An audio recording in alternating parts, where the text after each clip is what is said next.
शेतकऱ्यांसाठी सुवर्ण संधी. सुजल ॲग्रो, नाना मास्टर नगर, कर्जत येथे power tiller, power weeder, brush cutter, फवारणी पंप यांसारखी शेती उपयुक्त अवजारे उत्तम क्वालिटी आणि वाजवी किमतीत उपलब्ध. VST शक्ती आणि किसान क्राफ्ट कंपनीचे अधिकृत विक्रेते. शासकीय अनुदानास पात्र. आजच सुजल ॲग्रो, नाना मास्टर नगर येथे भेट द्या आणि आपल्याला आवश्यक असलेली शेती उपयुक्त अवजारे खरेदी करा. संपर्क 9665989111 8625060787.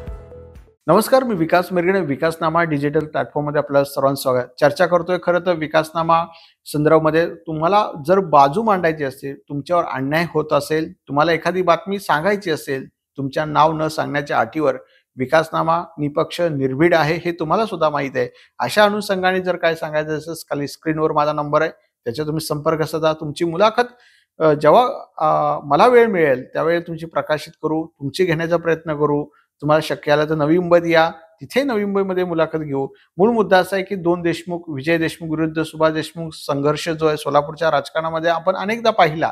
मात्र आता अनेक भाजपामध्ये जे माजी आमदार जे आहेत 3 ते 4 पूर्णपणे येताना दिसून येत आहेत.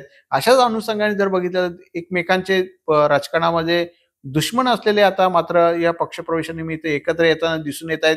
कारण सोलापूरमध्ये सगळेच जे आहेत माजी आमदार 4 ते 5 जे अजित पवार गटामध्ये होते, मोहोळचे असतील, सोलापूर असतील, माने असतील, हे सगळे जे आहेत ते आता भाजपामध्ये यायला सुरुवात झालेली आहेत. मूळ मुद्दा असा आहे की मग आता हे दोन देशमुख एकमेकांविरुद्ध भांडायचे, एकमेकांवर प्रहार करायचे, एकमेकांना राजकारण तापायचे सोलापूर मधलं. आता मात्र एकत्र येताना दिसून येत आहेत. शेवटी पर्याय नाही, कारण सगळेच माजी आमदार जे आहेत ते प्रत्येक मतदारसंघामध्ये देशमुखांचे असतील किंवा विजय देशमुखांचे असतील. त्यामुळे हे दोन देशमुख एकत्र येऊन आमचं अस्तित्व भाजपाचं टिकवण्याचा प्रयत्न करताना दिसून येत आहे. त्यामुळे भाजपाने या दोघांना मक्तेदारी मोडीत काढून एक नवा माजी आमदारांनी घेऊन एक पक्ष वाढवण्याचा प्रयत्न केलाय.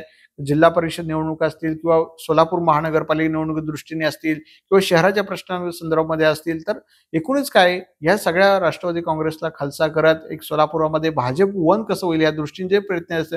मात्र या दोन देशमुखांच्या राजकारणामुळे भाजपने छेद लावण्याचा प्रयत्न केलाय का हे पाहणं महत्त्वाचं ठरणार आहे. त्यामुळे दोन देशमुख सध्या एकत्र आलेत, यांच्या पक्षप्रवेश ब्रेक लावण्याचा प्रयत्न करतायत. मात्र त्यातले त्यात काहींचे लोकांचे पक्षप्रवेश वर्षा निवासस्थानी झालेले आहेत हे मात्र नक्की आहेत. त्यामुळे दोन देशमुख एकत्र येत आहेत आणि सोलापूरच्या राजकारणामध्ये दोन देशमुखांना एकत्र आणण्याची वेळ आता आलेली आहे हे माझं नक्की. धन्यवाद.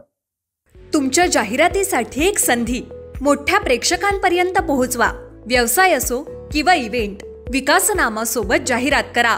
स्क्रीनवरील नंबरवर आजच संपर्क करा. विकासनामा, तुमचा आवाज, तुमची जाहिरात. तसंच विकासनामाला सबस्क्राईब करा आणि अपडेटेड रहा.